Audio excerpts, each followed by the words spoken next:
Hello and welcome to Moneycontrol's special series on financial freedom. In this series, we're talking to industry stalwarts and industry leaders on whether they have achieved financial freedom or not. And if they haven't achieved financial freedom yet, then what are they doing about it? In today's episode, I have with me Nithin Kamath. He's the CEO of Zerodha. Zerodha, as we all know, is India's largest stock brokerage firm. Nithin, hi, welcome to the show. How are you doing today? Thanks. I'm doing good, Kayezad. Thanks for having me on this. Thank you. Pleasure to have you over with us, Nithin. Let me just first start by asking you a very simple, very basic question. How important is financial freedom to you? We have seen, a lot of, instances of, how people's finances have got badly affected in COVID Corona times. Obviously, people understand, I feel, appreciate financial freedom today more than what they used to, let's say, 5 years ago.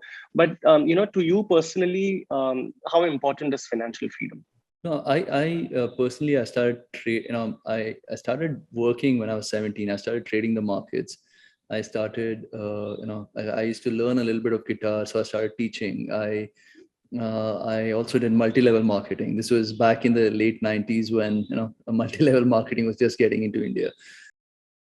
Right. So for me, right from day that when I turned 17 and a half, around that time is when I kind of realized that, being financially independent and having the freedom is really, really important. My dad is, had said that he'll do whatever it is for my education, and everything else I'll have to do it myself.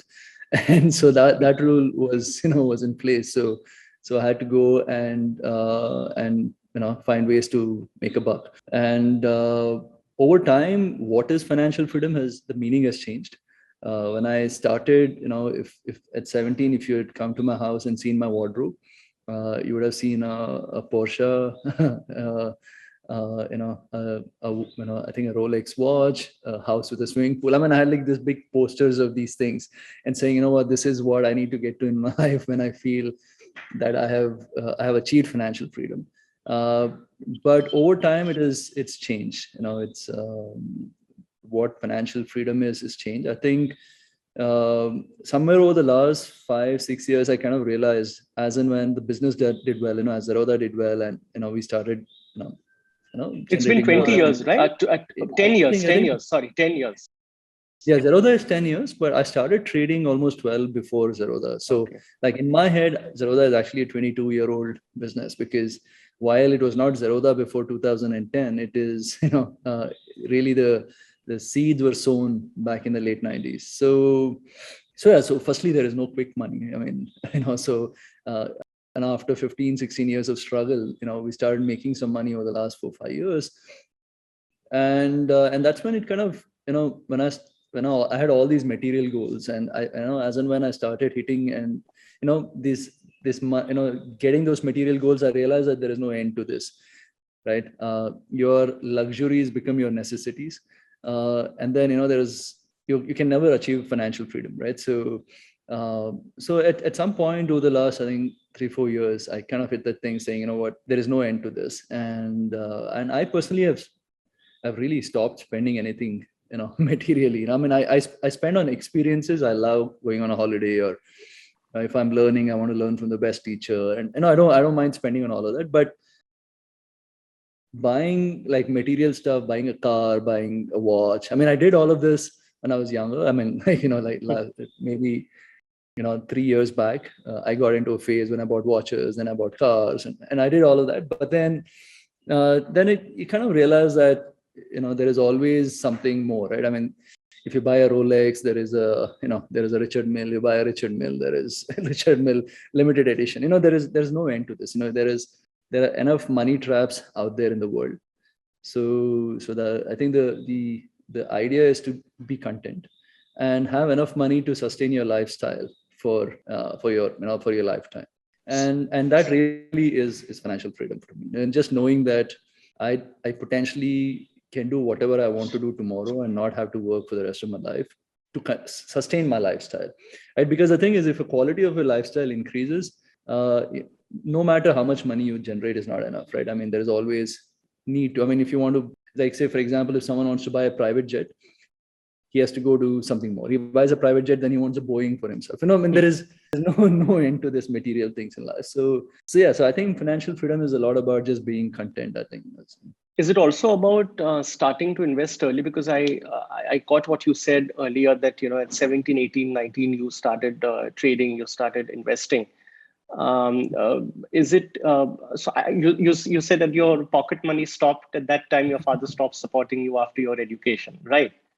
Right. So, but is it important, Nithin, to start investing early to be able to reach a stage where you can be financially independent? I think while you can, because I've traded in the markets, you can say I started investing early. I think it's about investing in yourself, right? And that you need to start doing early, right? Because just investing in stocks or mutual funds, that's secondary. You can, as long as you have skills, there will always be enough opportunities that come by for you to make a buck, right? I mean, I think it's really, when you're young, I think you need to spend time and effort on yourself, right? Get better, right? And go and try out as many things, because as you get older, it becomes tougher to go out and experiment, right? I mean, if you get married, you have more commitment, then you have a kid, you have more commitments. Your ability to take risks keep reducing with time, right? So really, starting early is about, I think, I mean, I didn't plan this out. I just, I maybe, sometimes I think about it like I maybe don't have, I have this like almost like an ADD of sorts, in the sense I need to constantly keep doing something different. I mean, I like one instrument, I'll go pick up something else. I read, different kind of things and all of that, different kind of sports. So, and I, over time, I realized that each of these new things that you learn is somehow helps you get better personally. And over time, all of that has a compounding effect. It's very similar to like investing in stocks, right? And of course, investing in stocks, if people have a liking to, is a no-brainer, right? I think, India is a growing country, and one of the only ways I think in this country to beat inflation in the long run is to invest in companies that are growing fast, right? Because otherwise, I mean, the trick of getting, being free financially is also to be able to figure out how to make money work for you, right? I mean, you're constantly working to make the money, but if you work to make the money and the money isn't working for you, you don't ever get compounding effect, right? As in, like one of the lessons that I have a 6-year-old, and one of the lessons I'm trying to teach him right now is to like, you need to have that in your head that making money isn't enough. Making money work for you is actually more important than making money, right? And so never keep money in savings bank account. Never. I mean, like, it doesn't matter. It could be 10,000 rupees, it could be 1 lakh rupees. So, it could be a lot more, right? It's about just finding as many different ways possible to make money work for you. If it is investing in stocks, it's investing in stocks. If it's in mutual funds, mutual funds. If it is giving to a fund manager, it's fund manager. But the idea is, you need to always make, figure ways to make money work for you. I mean, that's one of the things. Maybe getting introduced to the stock markets early in my life, that got somehow imbibed in me. So every time I'm constantly thinking about that. How are you going to pass that some of those lessons to your son? You already told me that you're trying to teach him some aspects of money management, but what are the other aspects of money management that you all plan to teach your 6-year-old son as you move along? Yeah, I mean, I see. The thing is, I don't really know how much of what I want he will learn. Like what I want him to learn, but I think, like I said, right, people, I think the big mistake a lot of folks make is they focus too much about money, right? I think the real focus in life should be around getting better at something, being good at something. Because if you're good at something, money will automatically come to you. Skill development is important. Skills, right? I mean, having the right skills, life skills. Absolutely, and as many skills as possible. Because I don't think today's world, you can be like one of those king of one trade. I mean, today's world is about jack of all trades, and maybe you still have to be jack of all trades and king in one, right? But you have to be jack of all trades. That means you have to experiment in as many different things, read as many different things as possible. And if because then you see, the thing is, only making money is not enough, right? As in, being able to keep the money is also important, right? Because most people who have made money quickly have also lost money quickly. Correct. Right. And because sometimes you end up making money without skills because of wrong habits and all of that. And if you follow those wrong habits, you end up anyways losing that money in the long run, right? So really, what I think I would want him to learn is around learn as many different things as possible, understand risk management, right? Because know that you should, if between peace of mind and taking aggressive risk, always go for the peace of mind side, because when you take aggressive risk, you're generally one incident away from losing your financial freedom, or being in a position where you can't achieve financial freedom for a long time, right? And also what happens is, when you have peace of mind, you're content and all of that, you're not doing anything just for the money, right? I mean, you're doing what is right, and generally doing what is right is normally the right thing to do in life, so so it's not just about financial freedom. It's not just about money management. It's more about acquiring new skills as you go along. And you're saying that as long as you have skills, as long as you know how to manage those skills right, money will come. The money will come eventually. I mean, we are in a capitalistic world, right? As in, yeah, if you're better than someone, money will come to you automatically, right? I mean, the real trick is to figure ways to get better than someone. And then once you make the money, it's about keeping the money, right? As in being able to make money work for you. And for that, I think you have to invest in businesses. I mean, there is, unfortunately, I think you can't keep money in a bank deposit and hope to make money work for you, where inflation is more than the bank deposit. Absolutely. Right? Invest in equities is obviously one big part of it. But Nithin, you said about you acquiring money and also the need to sort of know how to manage it, because you rightly said that you've seen many people acquire wealth and also lose wealth also eventually. For whatever reasons. Okay. So, something related to that, I wanted to ask you, because this is something that we find a lot among millennials and, young investors today, that, yes, they do have an investing mindset, but they also tend to take up too many loans. They also tend to take up too many debt. Okay. Now, specifically about EMIs, for instance, it's important for many young investors, many families to buy a home in their 30s or latest by 40s. But you know how expensive homes are in metro cities and Bombay, Bangalore, Delhi, etc. So for a large period of their lives, they end up paying, they keep on paying EMIs and EMIs. And sometimes you buy a home that's beyond your means and you end up, paying 60-70% of your take home salary as EMIs. So how important is it for you, Nithin, to manage debt? Yeah, I mean, so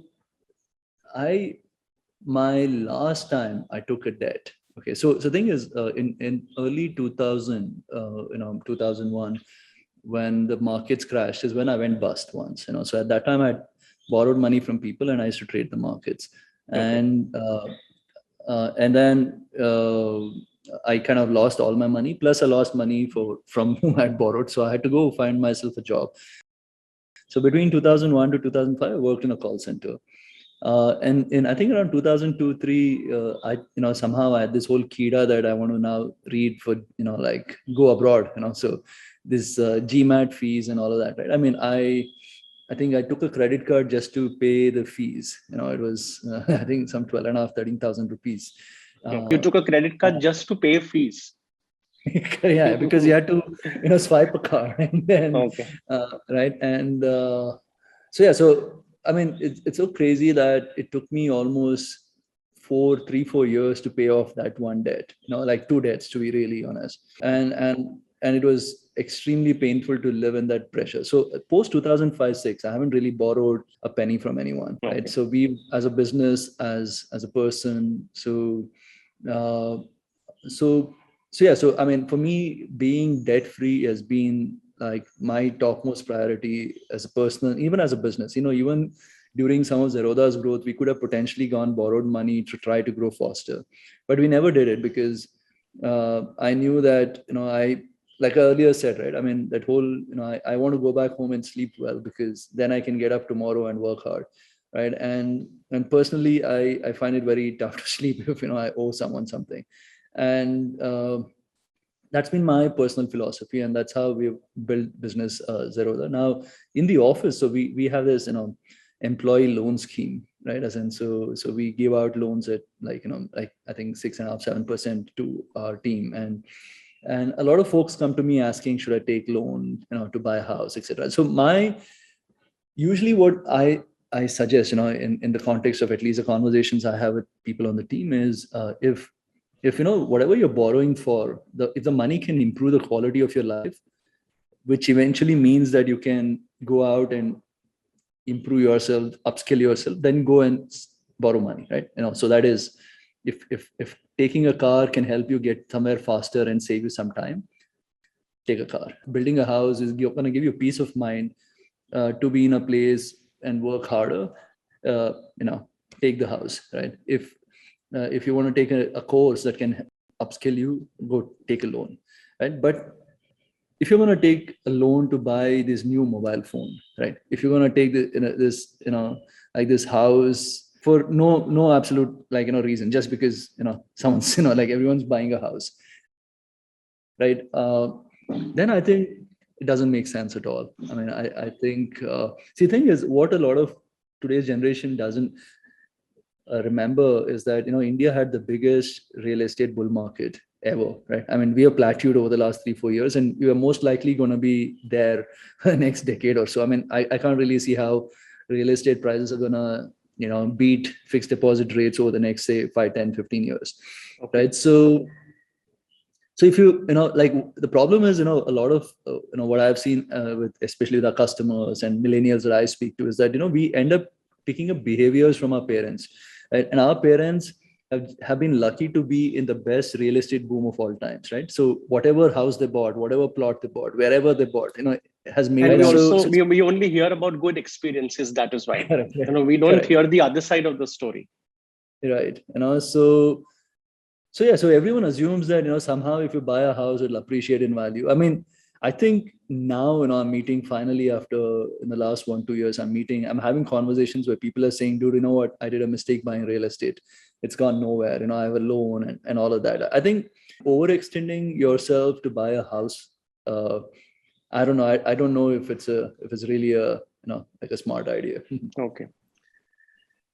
Thank you, Nithin, for your valuable insights. And it was lovely talking to you, lovely listening to some of your experiences, and how you have come out yourself from a financial debt and built an empire for yourself, and gone on your journey of financial freedom. I'm sure our listeners would take a lot from today's conversations. Thank you so much, Nithin, for joining today. It was a pleasure having you over.